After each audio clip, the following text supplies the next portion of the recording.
চিন্তা করবা, 1 মিনিট একটু চিন্তা করবা যে তুমি পৃথিবীতে নাই, তুমি পৃথিবীতে নাই, তুমি মারা গেছো। চিন্তা করবা তুমি মারা গেছো।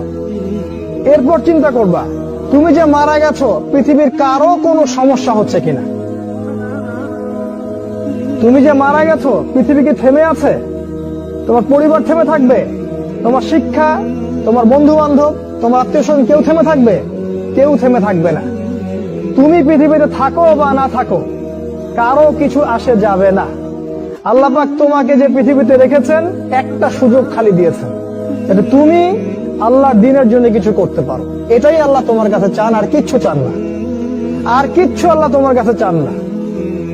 আল্লাহ চান তুমি একজন ভালো মানুষ হও, ভালো মুসলিম হও এবং দ্বীনের জন্য কিছু খেদমত করে পৃথিবী থেকে বিদায় নাও। এই দিন তুমি ছাড়াও বিজয়ী হবে ইনশাআল্লাহ। তুমি থাকো বা না থাকো এই দিন কিন্তু বিজয়ী হবেই। হয় তোমাকে নিয়ে হবে অথবা তোমাকে ছাড়াই হবে।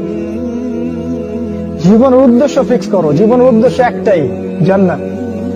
জান্নাত পাওয়ার জন্য যা করা দরকার তাই করতে হবে।